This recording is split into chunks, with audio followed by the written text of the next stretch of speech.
욥기서 31장 1절부터 23절까지의 말씀을 함께 봉독하겠습니다. 내가 내 눈과 약속하였나니 어찌 처녀에게 주목하랴. 그리하면 위에 계신 하나님께서 내리시는 분깃이 무엇이겠으며 높은 곳에 전능자께서 주시는 기업이 무엇이겠느냐. 불의한 자에게는 환난이 아니겠느냐. 행악자에게는 불행이 아니겠느냐.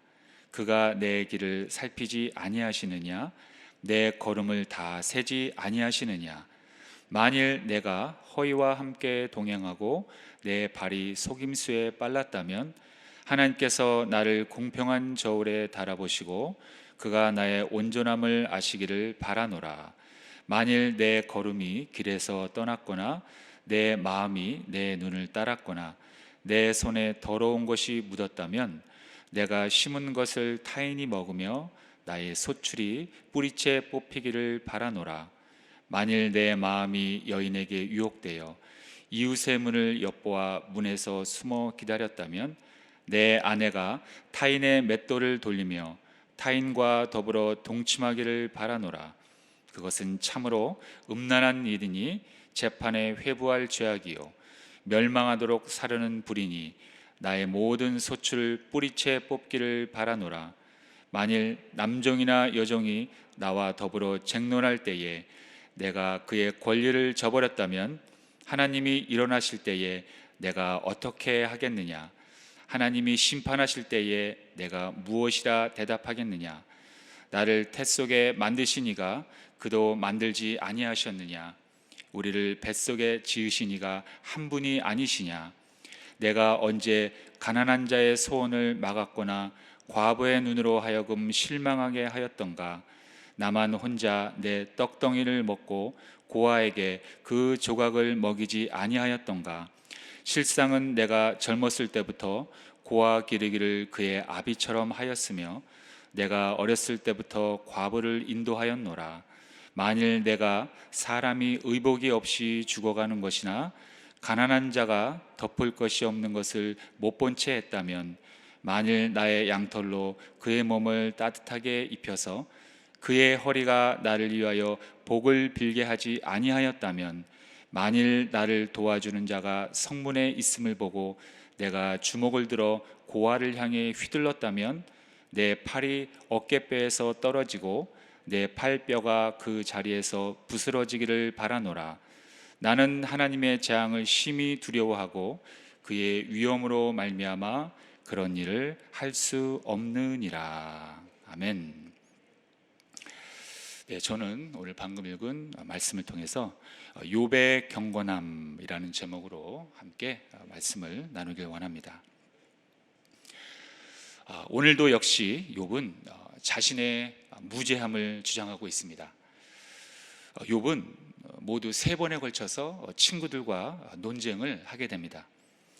하나님으로부터 믿음의 테스트를 받고 있는 욥에게 3명의 친구들은 늘 동일한 정죄를 하고 있습니다. 그 정죄의 내용은 너가 죄를 지었길래 벌을 받고 있는 것이다. 이렇게 정죄를 끊임없이 하고 있는 것입니다. 그러나 욥은 3번에 걸쳐서 자신의 무죄함을 오늘도 주장하고 있습니다. 오늘 읽은 본문은 마지막 3번째 그 친구들과의 논쟁에서 욥의 변론입니다. 오늘도 여전히 자신이 당하는 그 재앙의 이유를 욥은 알지 못하고 있습니다. 하나님의 침묵을 오늘도 역시 괴로워하고 있습니다. 물론 저와 여러분들은 그 욥기서의 결론을 이미 알고 있기 때문에 어쩌면 그냥 쉽게 생각할 수 있습니다. 그러나 고난을 당하고 있는 당사자인 그 욥은 그야말로 생사를 오가는 그 비참한 심정으로 자신의 고통을 토로하고 있는 것입니다. 또한 욥이 괴로워하고 있는 그 이유는 자신이 정작 죄를 받을 만한, 재앙을 받을 만한 그러한 죄를 짓지 않았음에도 불구하고 이 재앙을 허락하신 하나님의 뜻을 모르겠다는 것입니다.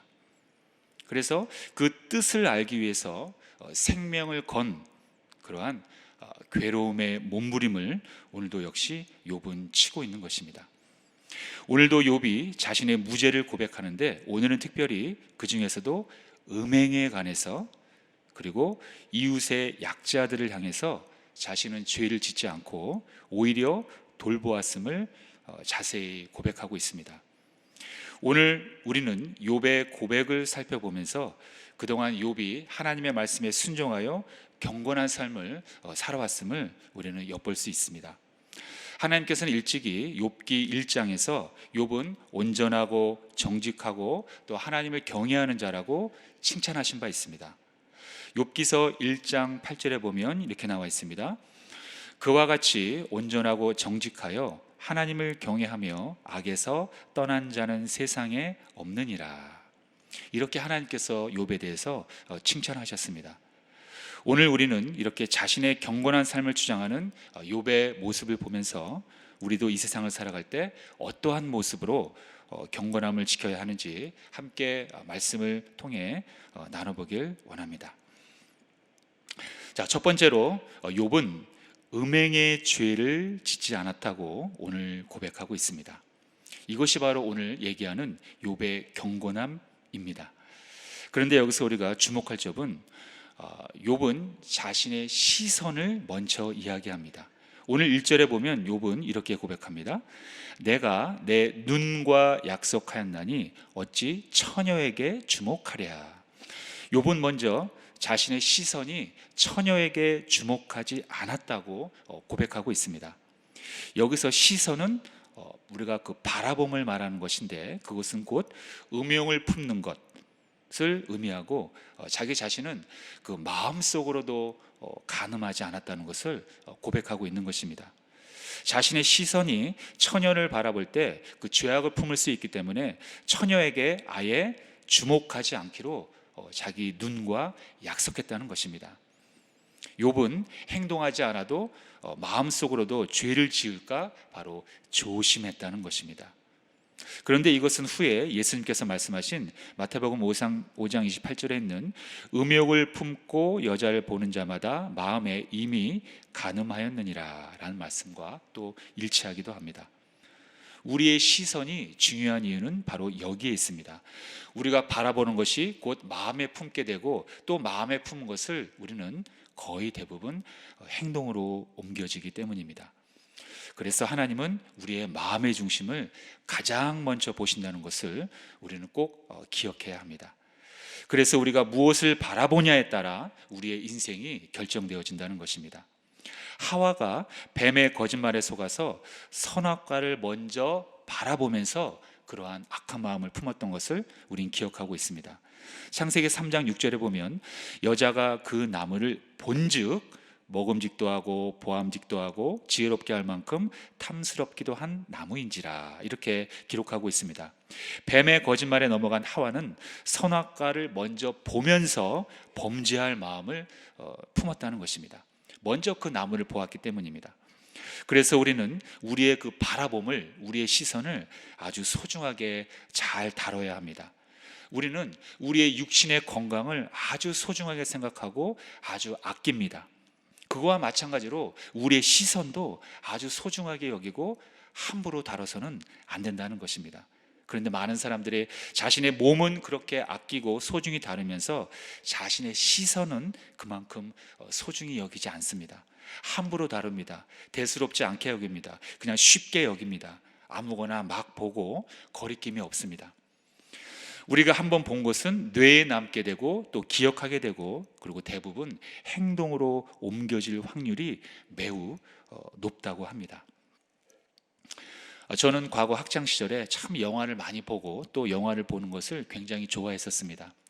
그 중에서도 참 이 공포 영화를 굉장히 좋아했었습니다. 왜냐하면 호기심도 있었고 그 영화 무서운 장면을 볼 때마다 느끼는 그 짜릿한 스릴이 너무나 좋았기 때문입니다.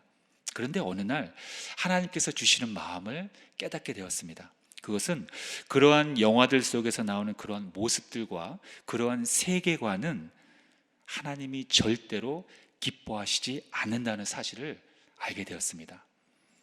사람의 내세관을 비성경적으로 다루며 사람의 정신을 아주 조금씩 파괴하고 있다는 사실을 알게 되었습니다. 우리는 참 오래전서부터 이 좀비라는 주제로 해서 전 세계적으로 그러한 영화가 유행하고 있음을 우리는 알고 있습니다. 많은 사람들이 그러한 파괴되어져가는 그러한 사람의 형상을 보면서 자기 자신의 세계관이 왜곡되어 가고 있다는 것을 모르고 있습니다. 점점 더 성경적인 가치관이 멀어지고 있다는 것입니다. 사람들이 보는 시선이 사람들에게 왜곡된 믿음을 주고 있고, 왜곡된 가치관, 왜곡된 인간관, 그리고 왜곡된 세계관을 주고 있다는 사실입니다. 그래서 우리의 시선은 항상 온 우주 만물을 창조하시고 우리의 인간의 역사를 이끌어 가시는 그러한 하나님만을 바라보고 따라가야 한다는 것입니다. 우리를 파괴시키는 모습에 우리의 시선을 두어서는 절대로 안 된다는 것입니다. 그것이 아무리 아름답게 보여도, 아무리 합리적으로 보여도, 아무리 호기심에 이끌린다 해도 우리는 우리의 의지를 발동시켜서 그것을 철저하게 거절해야 합니다. 우리의 시선은 우리의 마음의 상태를 만드는 아주 중요한 통로가 되기 때문입니다. 그러므로 우리 모두는 우리가 바라보는 것을 잘 분별하고 잘 선택을 해야 합니다. 특히 지금과 같은 그러한 영상 매체가 너무나 발달된 지금 같은 시대에서는 더욱더 조심하고 아주 잘 분별해야 한다는 것입니다. 대부분의 죄는 우리의 시선을 통해서, 우리가 바라보는 것을 통해서, 우리의 눈을 통해서 먼저 들어오게끔 되어 있습니다. 우리는 이 점을 꼭 명심해야 합니다. 그러나 그와 동시에 또한 선한 것들도 우리의 눈을 통해 들어옵니다. 그러므로 우리는 역시 잘 분별하고 악한 것은 그래서 모양이라도 버려야 하는 것입니다.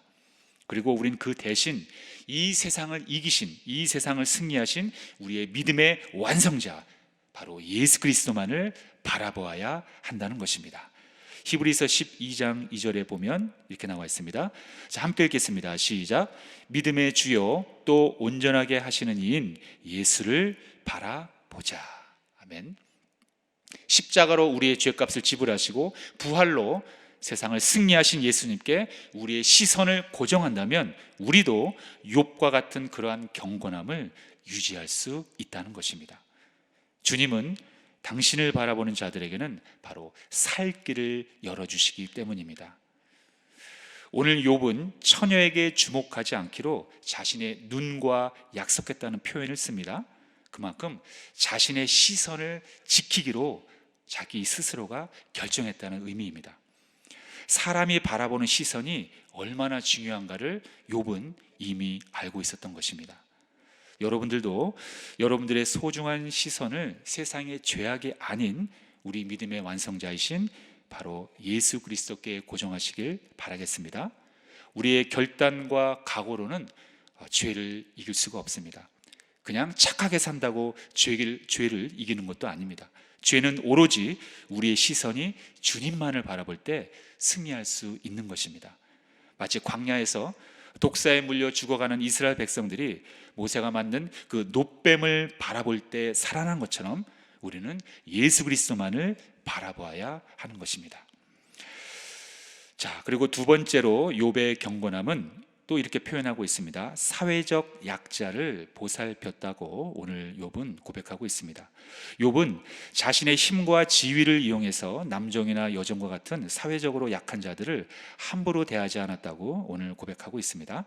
오늘 읽었던 본문 13절과 14절에 보면 만일 남종이나 여종이 나와 더불어 쟁론할 때에 내가 그의 권리를 저버렸다면 하나님이 일어나실 때에 내가 어떻게 하겠느냐? 하나님이 심판하실 때에 내가 무엇이라 대답하겠느냐?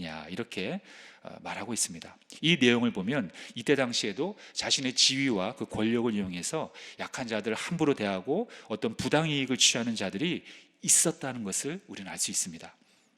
지금도 세상에는 여전히 자신의 지위와 그 권력을 이용해서 자기보다 그 낮은 지위에 있는 사람들을 함부로 대하는 모습을 우리는 많이 보게 됩니다. 우리 대한민국에는 참 부끄러운 그러한 용어가 하나 있습니다. 열정페이라는 용어가 있습니다. 외국에서는 무보수 인턴이라는 그런 비슷한 용어가 있다고 합니다만, 열정페이라는 것은 쉽게 얘기하면 열정적으로 일할 것을 요구하지만 그만큼 월급은 주지 않는다는 뜻입니다.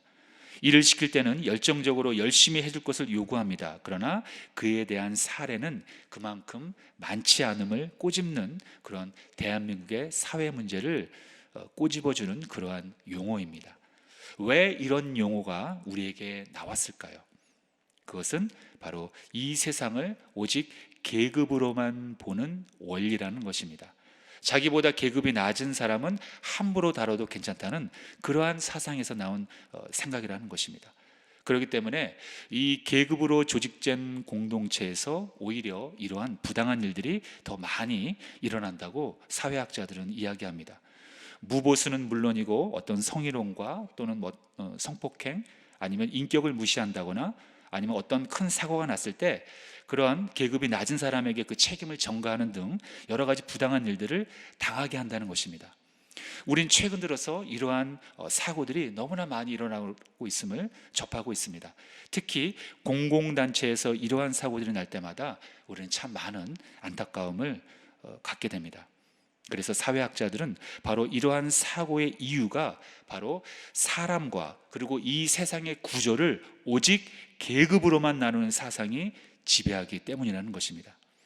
그런데 오늘 욥은 남종이나 여종의 권리를 내가 침해했다면 하나님의 심판을 면하지 못할 것이라고 오늘 고백하고 있습니다. 그리고 그들을 함부로 대하지 않았다고 얘기하면서 그들을 함부로 대하지 않은 그 이유에 대해서 오늘 15절에서 이렇게 고백합니다.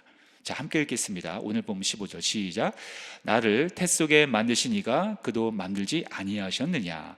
우리를 뱃속에 지으신 이가 한 분이 아니시냐? 이 말씀은 우리가 이웃을 사랑할 수 있는 아주 중요한 단서가 되는 말씀입니다. 쉽게 얘기하면 나를 창조하신 하나님께서 그들도 동일하게 창조했다는 것입니다. 즉 우리 모두가 똑같이 하나님의 형상으로 창조된 아주 존귀한 생명이라는 것입니다. 남녀노소 빈부귀천 지위고하를 막론하고 모든 인생들은 천하보다 귀한 영혼들임을 욥은 깨닫고 있었던 것입니다. 이렇게 우리가 이웃을 사랑해야 하는 그 이유는 모두가 하나님의 형상으로 지음받은 바로 존귀한 생명들이기 때문입니다. 다른 이유는 없습니다. 바로 이러한 생명 윤리를 갖고 우리는 사랑과 긍휼함으로 이웃을 대면해야 합니다. 그리고 그러한 마음으로만 우리가 약자들을 돌봐야 합니다. 다른 불순한 이유가 들어가서는 안 됩니다. 그런데 안타깝게도 지금 우리나라에도 많은 사회단체들이 사회운동을 하면서 어렵고 약한 자들을 돕고 있습니다. 그들이 차별받지 않도록 제도를 만들고 있습니다. 물론 아주 좋은 현상들입니다. 어려운 이웃을 돌보는 것은 당연히 성경적인 것입니다. 그런데 우리는 반드시 알아야 합니다. 우리가 이웃을 섬기고 사회적 약자들을 돌보는 그 동기가 명확해야 합니다. 조금 전에 말씀했듯이 우리가 어려운 이웃을 돕는 이유는 바로 그들도 모두 하나님이 창조한 고귀한 생명이라는 점을 알고 사랑과 긍휼함으로 돌봐야 한다는 것입니다. 그 외에 다른 목적이 있다면 그것은 안 된다는 것입니다. 오히려 약자들을 이용해서 자신의 기득권을 챙기려 한다거나 또는 다른 어떤 목적이 있다면 그것은 더더욱 안 된다는 것입니다. 일부의 사회운동 단체들이 이 약자를 돌본다고 하면서 다른 의견을 제시하는 자들과 대립하여 고의적으로 갈등을 부추기는 경우를 우리는 종종 보게 됩니다. 선한 일을 하기 때문에 갈등을 부추긴다는 말이 좀 어폐가 있습니다만 그들은 고의적으로 사회를 나누어서 갈등을 부추깁니다. 왜냐하면 그 갈등을 통해서 나오는 그 사람들의 그 분노를 이용해서 어떤 사회를 변화시키려는 원동력으로 삼으려고 하기 때문입니다. 사람들의 분노를 이용해서 사회를 변화시키려는 그 사람들의 분노를 에너지원으로 사용하려고 한다는 것입니다. 우리는 거리에서 어떤 시위라든가 항의하는 모습을 참 많이 볼 수 있습니다. 물론 최근 들어서는 코로나로 인해서 거의 뜸하기는 하지만 우리는 수년 전만 해도 예를 들어서 우리 동성애자들이 시청에 모여서 자신들의 권리를 주장하면서 우리 기독교인들을 폄하하고 사랑이 없는 사람들을 매도하며 퍼레이드를 했던 것을 우리는 기억하고 있습니다. 그리고 자신들의 그 다양성을 인정하고 자신들을 차별하지 말라고 시위하는 모습들을 우리는 쉽게 볼 수 있었습니다. 그러나 그것은 그들이 정말 하나님을 진정 모르기 때문에 그런 소리를 하거나 아니면 사회적으로 갈등을 고의적으로 조장하려는 악한 의도가 있거나 그 둘 중에 하나일 것입니다. 우리는 절대로 그들을 차별하거나 혐오하지 않습니다. 다만 그들의 그 비참한 최후를 우리는 알고 있기 때문에 극률한 마음으로 그들이 죄를 깨닫고 다시 정상으로 돌아오기를 바라는 것뿐입니다.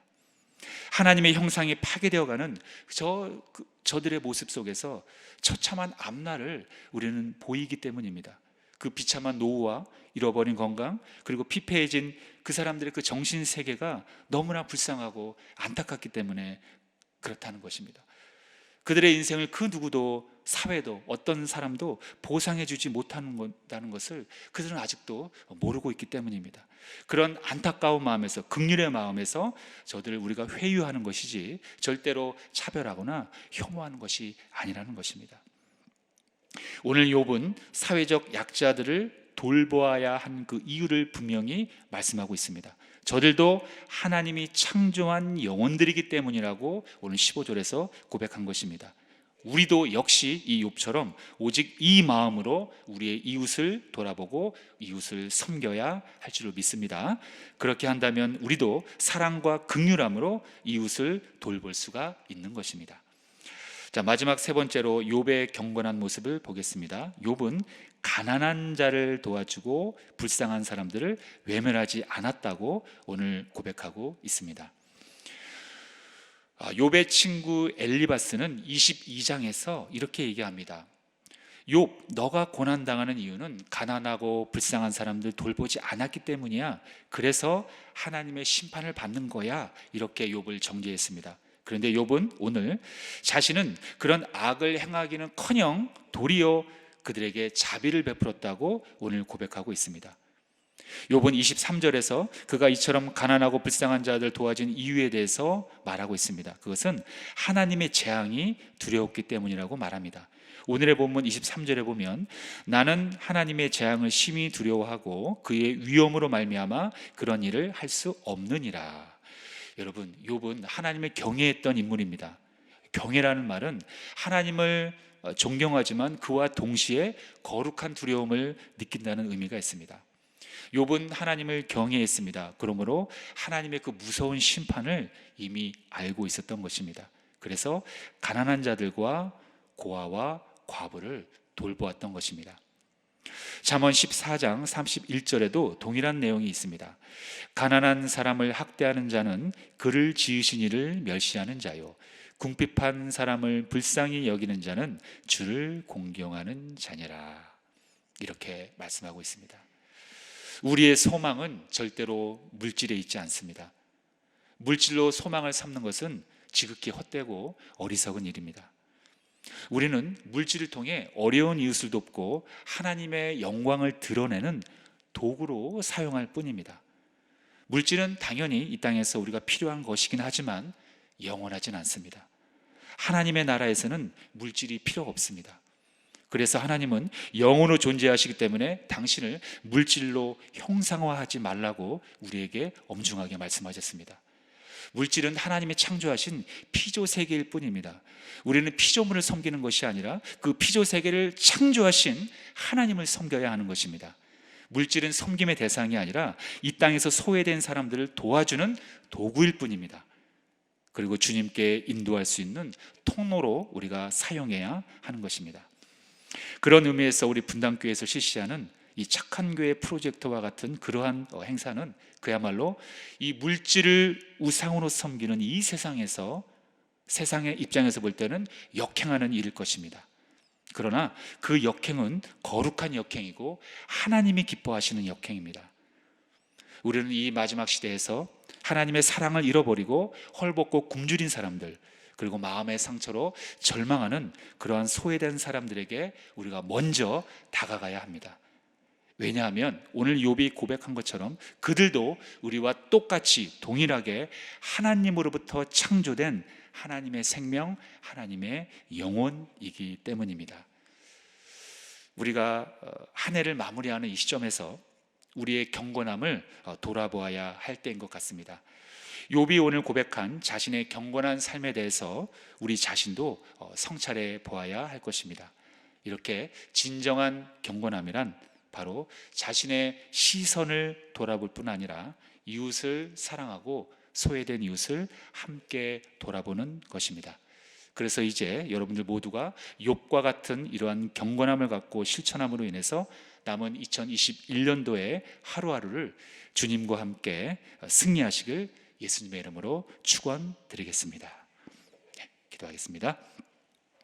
살아계신 하나님 아버지 감사드립니다. 오늘도 이 새벽 아침에 저희를 불러주셔서 또 하나님을 찬송하고 또 기도하고 말씀을 나누게 해주심을 감사드립니다. 오늘 욥의 경건함을 살펴보았습니다. 하나님, 우리의 시선이 이 세상의 악한 것을 바라보는 것이 아니라 참된 하나님만을 바라보고 우리의 믿음의 완성자이신 예수 그리스도만을 바라보는 우리 모두가 되게 하여 주시옵소서. 오늘도 성령의 충만한 하루가 되게 하여 주시고 오늘도 성령으로 승리하는 하루가 되게 하여 주시옵소서. 오늘도 특별히 귀한 예물을 아버지 앞에 올려드립니다. 하나님, 귀한 예물 가운데 우리의 직장과 사업장을 축복하여 주시고 오늘도 마음과 정성을 다하여 드린 예물을 하나님 흠양하여 주시고 우리의 기도 가운데 응답하여 주시옵소서. 오늘도 성령의 충만한 하루가 되게 하여 주시옵소서. 감사드리며 예수님의 이름으로 기도하옵나이다. 아멘. 하늘에 계신 우리 아버지여, 이름이 거룩히 여김을 받으시오며 나라가 임하시오며 뜻이 하늘에서 이루어진 것 같이 땅에서도 이루어지이다. 오늘 우리에게 일용할 양식을 주시옵고 우리가 우리에게 죄 지은 자를 사하여 준 것 같이 우리 죄를 사하여 주시옵고 우리를 시험에 들게 하지 마시옵고 다만 악에서 구하시옵소서. 나라와 권세와 영광이 아버지께 영원히 있사옵나이다. 아멘. 자, 이제 기도하는 시간입니다. 나라와 민족을 위해서 기도하겠습니다. 또 선교사님들을 위해서 기도하겠습니다. 또 성령의 충만함을 받기 위해서 또 각자 가지고 나온 모든 기도의 제목을 놓고 다 함께 주여 삼창 부르짖고 통성으로 기도하겠습니다. 주여, 주여, 주여.